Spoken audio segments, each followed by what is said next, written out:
Hello students. कक्षा 12 का जो भूगोल का एग्ज़ाम है जो कल 8 तारीख को होने वाला है उसका पेपर मेरे को अभी मिला है। तो फटाफट इस पेपर के जो क्वेश्चन आंसर है वो नोट कर लीजिए, याद कर लीजिए, पक्के इसमें से काफ़ी प्रश्न आने वाले हैं। तो जल्दी से दोस्तों फटाफट याद कर लीजिए। ठीक है, तो चलते हैं इस पेपर को सोल्व करने के लिए शुरू से लेकर अंत तक। ठीक है, सबसे पहला क्वेश्चन, किस विचारधारा के अनुसार मनुष्य प्रकृति का दास है? तो नियतवादी विचारधारा के अनुसार मनुष्य है प्रकृति का दास है। ठीक है, मानव भूगोल मानव समाजों और धरातल के बीच संबंधों का संश्लेषित अध्ययन करता है। ये परिभाषा किसने दी थी? रेट जेल ने दी थी। मालथस ने अपना सिद्धांत कब प्रस्तुत किया था? तो मालथस ने अपना सिद्धांत है वो 1798 में प्रस्तुत किया था। लोगों की संख्या तथा भूमि के आकार के बीच का अनुपात जनसंख्या घनत्व कहलाता है। ठीक है, कौन सा विकास का सर्वोत्तम वर्णन करता है? गुणात्मक जो विकास होता है वो गुणात्मक परिवर्तन वो सबसे ज़्यादा सर्वोत्तम वर्णन करता है। स्थानांतरणशील कृषि को लादांग लादांग के नाम से किस देश में जाना जाता है? इंडोनेशिया और मलेशिया में लादांग नाम से जाना जाता है स्थानांतरण कृषि को। निम्न में से कौन सा देश पुष्प उत्पादन में विशिष्टीकरण रखता है? नीदरलैंड है वो पुष्प यानी फूल उत्पादन में विशेष स्थान रखता है। रेशमा यानी कृत्रिम रेशा उद्योग किस प्रकार का उद्योग है? जो कृत्रिम रेशा उद्योग है वो रासायनिक उद्योग है। ठीक है, आगे देखो, डब्बा वाला सेवा संबंधित है। ये मुंबई से संबंधित है। मुंबई में जो घरों में और जो रेस्तरा के श्रमिक है उन तक ताज़ा गर्म भोजन पहुंचाए जाने की ये सेवा है डब्बा वाला। सुएज नहर का निर्माण कब हुआ था? तो सुएज नहर का निर्माण है वो 1869 में हुआ था। विश्व व्यापार संगठन का मुख्यालय जिनेवा स्विट्जरलैंड में है। 2011 की जनगणना के अनुसार भारत की जनसंख्या की वार्षिक वृद्धि दर थी वो 1.1.64 यानी 1.64% वृद्धि दर रही है जनसंख्या की। भारत की लगभग कितने प्रतिशत जनसंख्या गांवों में निवास करती है? देखो 2011 की जनगणना के अनुसार भारत की जो है ना जो ग्रामीण जनसंख्या थी वो है 68.84। अब यहाँ पर इसमें से कोई नहीं मिल रहा है ना। तालचर तालचर कोयला क्षेत्र किस राज्य में स्थित है?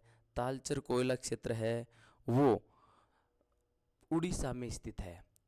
भारतीय राष्ट्रीय महामार्ग प्राधिकरण का प्रचलन प्रचलन किस वर्ष हुआ था? भारतीय राष्ट्रीय महामार्ग प्राधिकरण इस अथॉरिटी का प्रचलन है वो 1995 में हुआ था।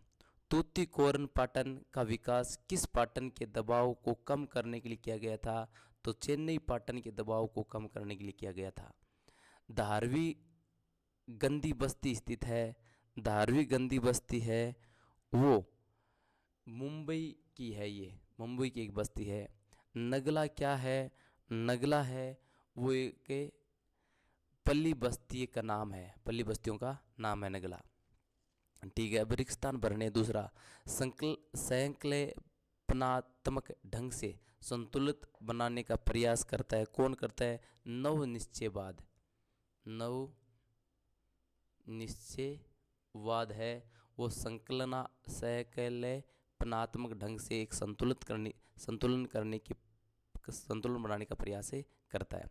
जनसंख्या वृद्धि को किस में व्यक्त किया जाता है? निरपेक्ष संख्या के रूप में व्यक्त किया जाता है। जनसंख्या वृद्धि को एक निरपेक्ष संख्या के रूप में व्यक्त किया जाता है। मानव विकास में प्राप्तियों का मापन करता है। तो देखो, मानव विकास सूचकांक है वो मानव विकास की प्राप्तियों का मापन करता है। मानव विकास सूचकांक ये है वो मानव विकास की प्राप्तियों का मापन करता है।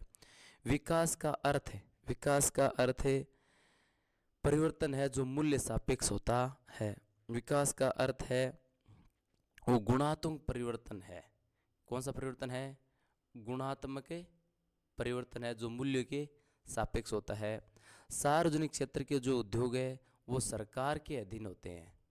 सरकार चाहे केंद्र सरकार हो, राज्य सरकार हो या क्षेत्रीय सरकार हो, सरकार के अधीन होते हैं सार्वजनिक क्षेत्र। और निजी उद्योग होते हैं वो किसी व्यक्ति के अधीन होते हैं।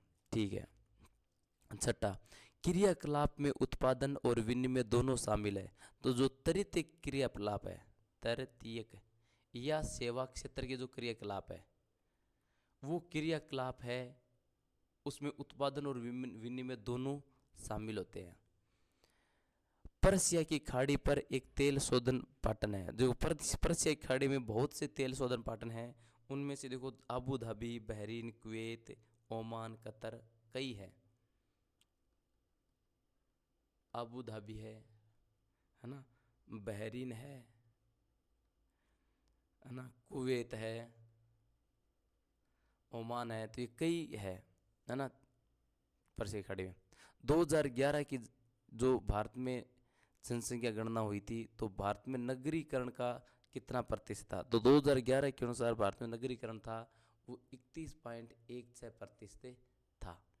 जयपुर एक नगर है, जयपुर है, ये पूरा क्वेश्चन है किस प्रकार का नगर है? जयपुर एक ऐतिहासिक और सांस्कृतिक रूप से समृद्ध नगर है। ऐतिहासिक और सांस्कृतिक रूप से विकसित नगर है।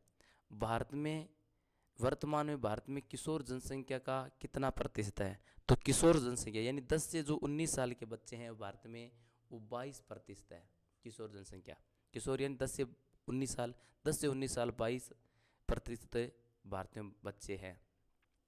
ठीक है। ये अति लघुतरात्मक क्वेश्चन है। जो देखो, भूमध्य सागरीय प्रदेश इतिहास के प्रारंभिक कालों से क्यों बसे हुए हैं? इतिहास के प्रारंभिक कालों से क्यों बसे हुए हैं? क्योंकि वहाँ की जलवायु, ठीक है, भू आकृति, वहाँ की भूमि की आकृति, भू आकृति, और तीसरा समुद्र तट से निकटता, समुद्र तट की पहुँच, समुद्र तट की पहुँच, और चौथा परिवहन, परिवहन, और पांचवा है व्यापार। देखो, जो भूमध्य सागरीय प्रदेश है इतिहास के प्रारंभिक कालों से क्यों बचे हुए हैं? क्योंकि वहाँ जलवायु अनुकूल है, भू आकृति अनुकूल है, समुद्र तट की पहुँच अनुकूल है, परिवहन के साधन अनुकूल है, और व्यापार अनुकूल है। इसके कारण वहाँ से प्रारंभिक कालों से ही भूमध्य सागरीय प्रदेश बसे हुए हैं। मानव विकास का सबसे पुराना उपगम कौन है? आई का उपगम सबसे पुराना है। मानव विकास का सबसे पुराना उपगम है आई का, यानी आई के आधार पर विकास को देखा जाता है शुरुआत से ही। अशोधित जन्म दर की गणना कीजिए। अशोधित जन्म दर को हम CBR भी कहते हैं।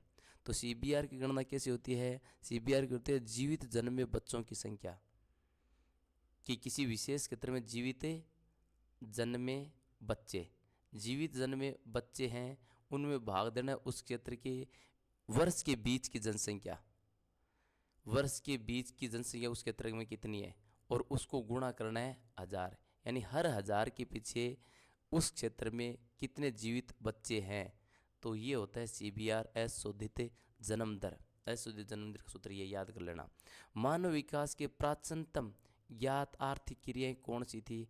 मानव विकास की जो प्राचीनतम आर्थिक क्रियाएं थी वो थी आखेट और भोजन संग्रह।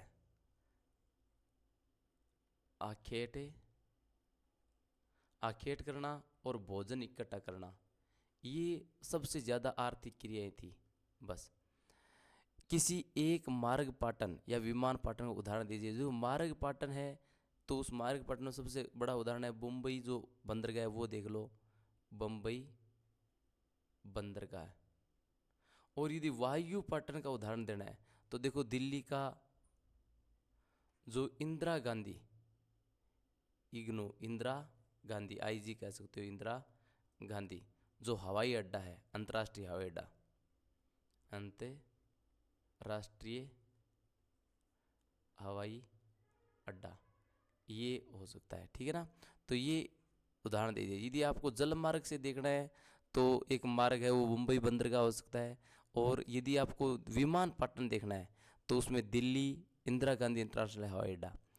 सीमांत श्रमिक और मुख्य श्रमिक में क्या अंतर है? सिंपल सा है। सीमांत श्रमिक है वो 6 महीने ही, 6 महीने का मतलब होता है 183 दिनों से कम काम करता है वर्ष में। वर्ष में 183 दिनों से कम काम करता है सीमांत श्रमिक, ठीक है। और मुख्य श्रमिक होता है वो 183 दिन कम से कम काम करता है, यानी सीमांत श्रमिक 183 से ऊपर निकलता ही नहीं है, और मुख्य श्रमिक को 183 दिनों से ऊपर निकलना जरूरी है काम करते हुए, ठीक है। हरित क्रांति की सबसे बड़ी उपलब्धि क्या है? हरित क्रांति की सबसे बड़ी उपलब्धि ये है कि भारत को खाद्यान्न के उत्पादन में आत्मनिर्भर बनाना। भारत को खाद्यान्न में आत्मनिर्भर बनाना, ये हरित क्रांति की मुख्य उपलब्धि है। भूमि निम्नीकरण से क्या मतलब है? देखो, भूमि निम्नीकरण का मतलब है कि भूमि की उत्पादकता और गुणवत्ता में ह्रास होना। जमीन की जो उत्पादकता है, दक्षता और जो गुणवत्ता है उसमें ह्रास होना, ह्रास से होना, ठीक है। जो जमीन की उत्पादकता और गुणवत्ता में ह्रास होना भूमि निम्नीकरण होता है। डंपिंग क्या है? डंपिंग का मतलब होता है किसी देश या कंपनी द्वारा अपने उत्पादों को घरेलू कीमत से कम में दूसरे देश में बेचना। डंपिंग का मतलब होता है किसी कंपनी या देश के द्वारा अपने खुद के जो उत्पाद है वो कम कीमत में, अपने घरेलू कीमत से भी कम कीमत में दूसरी जगह इसको बेचना, ये कहलाता है डंपिंग, ठीक है। अब देखो, छोटे क्वेश्चन आ गए, बड़े क्वेश्चन में सिर्फ बोल के आपको बताऊंगा, इनको आप नोट कर लेना, याद कर लेना। मानव भूगोल की प्रकृति समझाइए। तो देखो, मानव भूगोल क्या है?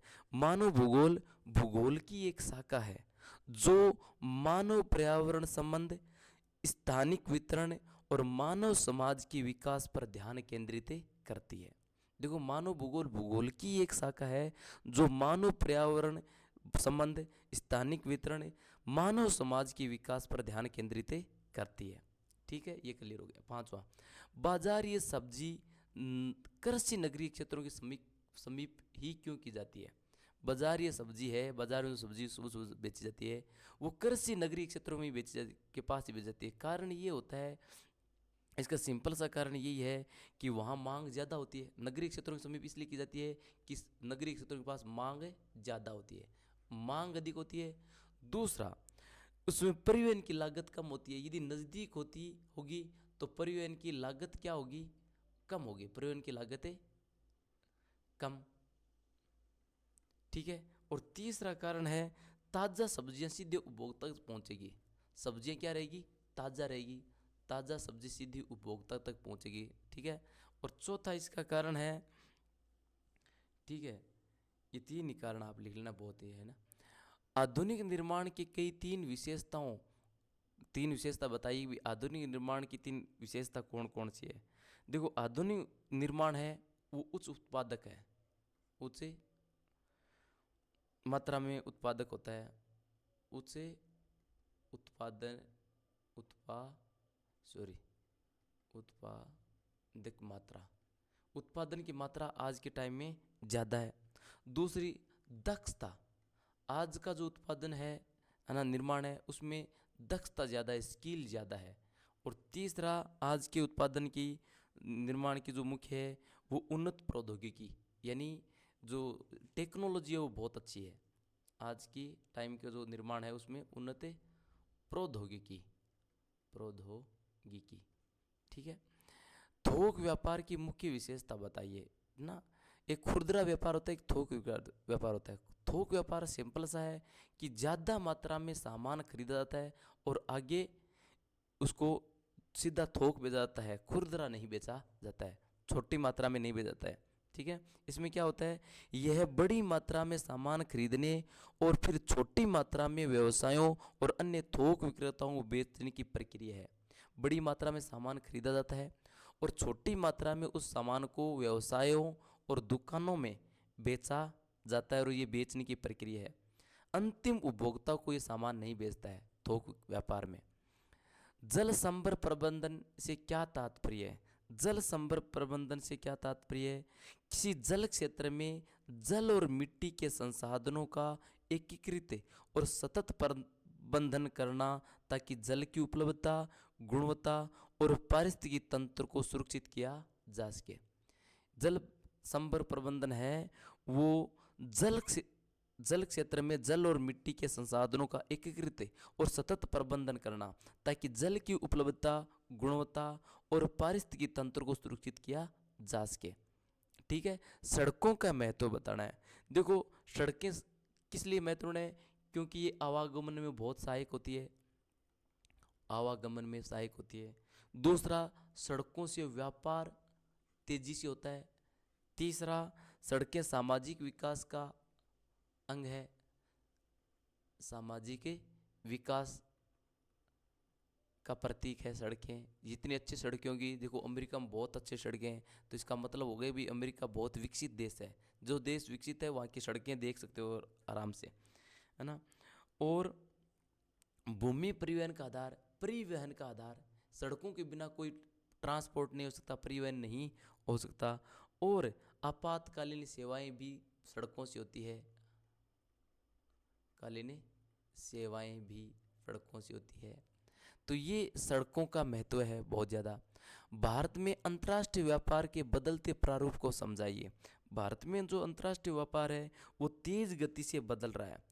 किससे समय के साथ तेजी से बदल रहा है? पहले भारत में कृषि के जो उत्पाद है उन्हीं को निर्यात किया जाता था, कृषि के उत्पादों को निर्यात किया जाता था। लेकिन आज किसका निर्यात किया जा रहा है? आज है वो विनिर्मित वस्तुओं, सेवाओं और सूचना प्रौद्योगिकी का निर्यात किया जा रहा है। आज जो विनिर्मित है, निर्मित की गई विनिर्मित वस्तुओं का व्यापार किया जा रहा है ना। विनिर्मित वस्तुओं के अलावा सेवाओं का व्यापार किया जा रहा है। और सूचना प्रौद्योगिकी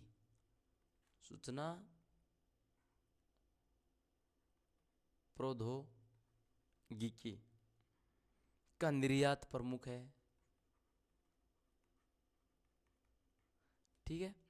भू प्रदूषण के स्रोत बताइए। भूमि के प्रदूषण के मुख्य स्रोत बताने हैं। तो देखो, भूमि प्रदूषण के कई स्रोत है। औद्योगिक अपशिष्ट है उसमें सबसे पहले। उद्योगों से निकला जो कचरा है वो भूमि प्रदूषण का कारक है, औद्योगिक अपशिष्ट। दूसरा कारण है कृषि के रसायनों का अत्यधिक उपयोग। कृषि के क्षेत्र में केमिकल्स ज़्यादा यूज हो रहे हैं, रासायनिकों का अत्यधिक उपयोग कह सकते हो, यूज की जगह। ठीक है। तीसरा, अपशिष्ट का अनुचित निपटान, यानी जो वेस्टेज है उसका सही डिस्पोज नहीं होता है, वो निपटान नहीं होता है ना। तो अपशिष्ट का अनुचित निपटान। और चौथा है शहरीकरण। बहुत तेज गति से शहरीकरण बढ़ रहा है, तो ये भी भूमि प्रदूषण का कारण है। अब देखो, थोड़े बड़े क्वेश्चन हैं, ये आपको याद करने हैं। देख लो, स्क्रीनशॉट ले लो, याद करने हैं आपको। सहकारी कृषि और सामूहिक कृषि को विस्तार से वर्णन करना है। सहकारी कृषि वो होती है जो जिसमें किसान है और पूरी सहकारी भूमि का मालिक होता है, उसके अंडर उस कर्मचारी काम करते हैं। सामूहिक कृषि होता है जो किसी समूह, कोई पूरा समूह मिलकर के खेती करता है, वो सामूहिक कृषि होता है ना। तो इन दोनों को आप विस्तार से वर्णन कर सकते हो, किताब में देख के इसको याद कर सकते हो। चलवासी पशुचारण और वाणिज्यिक पशुपालन में क्या अंतर है? देखो, चलवासी जो घुमक्कड़ पशुचारण होता है वो चलवासी पशुचारण होता है। वो अपनी जो मूल आवश्यकताएं हैं वो पशुओं से पूरे करते हैं। चलवासी पशुचारण है घुमक्कड़ पशु चराने वाले लोग होते हैं जो अपनी मूल आवश्यकताओं को पशुपालन के द्वारा पूरी करते हैं, जैसे रोटी, कपड़ा, भोजन जो भी है ये पूरी करते हैं। और वाणिज्यिक पशुपालन होता है जिसमें पशुपालन है वो व्यापार की दृष्टिकोण से किया जाता है। पशुओं को बेच करके लाभ कमाने के लिए पशुपालन किया जाता है। अगला देखो, सतत पोषणीय विकास। सतत पोषणीय विकास वो विकास है जिसमें वर्तमान की आवश्यकताएं पूरी होती रहे और बिना कोई भविष्य की पीढ़ी की आवश्यकताओं का खतरा उत्पन्न किए, यानी भविष्य में जो भविष्य की पीढ़ी है उनको बिना कोई नुकसान पहुंचाए वर्तमान की आवश्यकताओं को पूरा करना सतत पोषणीय विकास है। इसमें होता है कि पर्यावरण को नष्ट नहीं करना, जो वन्य जीव है, जो जंगल है, उनको बिना कोई नष्ट के जो विकास होता है वो सतत पोषणीय विकास होता है। तो इस पर बहुत बड़ा लेख लिख सकते हो आप। भारत में स्वतंत्रता प्राप्ति के पश्चात कृषि विकास की महत्वपूर्ण नीतियां कौन सी है? देखो मैं बोल रहा हूँ, ये आप याद कर लेना। कृषि विकास की बहुत सी नीतियां हैं, जैसे भूमि का सुधार किया गया, सिंचाई की, भारत में स्वतंत्रता के बाद सिंचाई की जो पद्धतियां हैं उस सिंचाई की पद्धतियों में विकास किया गया। अब देखो नई नई टेक्नोलॉजी आ रही है, बूंद बूंद सिंचाई योजना आ गई है, और भी कई सिंचाई योजनाएं बहुत तेजी से आई है स्वतंत्रता के बाद है। उच्च उपज वाली किस्मों का यूज किया जा रहा है, यानी वो बीज यूज किए जा रहे हैं, उपयोग किए जा रहे हैं, बोए जा रहे हैं जिससे ज़्यादा उत्पादन हो। रासायनिक उर्वरकों का विकास हुआ है, नए नए प्रकार की जो केमिकल्स हैं, फर्टिलाइजर्स हैं, उनका विकास हुआ है। कीटनाशकों का यूज हुआ है अलग अलग प्रकार की, जिससे क्या है कि किसान की खेती नष्ट नहीं होती है। तो स्वतंत्रता के बाद भारत में बहुत से कृषि क्षेत्र में विकास हुए हैं। भारतीय राष्ट्रीय जल नीति 2002 की मुख्य विशेषता बतानी है। तो देखो जल नीति की मुख्य विशेषता में ये है कि जल को एक महत्वपूर्ण संसाधन मानना है, ये प्रमुख है। जल संसाधनों का विनियोजन, विकास और प्रबंधन करना, पेयजल को प्राथमिकता देना, जल की गुणवत्ता की निगरानी करना, जल के कुशल उपयोग पर जोर देना, जल संरक्षण के लिए जागरूकता, भूजल दोहन को सीमित करना, ये भारतीय राष्ट्रीय जल नीति की मुख्य विशेषता है। दोबारा बोल रहा हूँ पॉइंट, जल को एक महत्वपूर्ण संसाधन बनाना, जल संसाधनों का विनियोजन, विकास और प्रबंधन करना, पेयजल की प्राथमिकता देना, जल की गुणवत्ता की निगरानी करना, जल के कुशल उपयोग पर जोर देना, जल संरक्षण के लिए जागरूकता, भूजल दोहन को सीमित करना, ये मुख्य विशेषता है भारतीय राष्ट्रीय जल नीति 2002 की। ठीक है। जल संसाधनों के हाथ सामाजिक द्वंद्वों और विवादों को जन्म देता है, उपयुक्त उदाहरणों द्वारा समझाइए। ये जो है ना कथन है, इस कथन को उदाहरणों से समझाना है। ठीक है।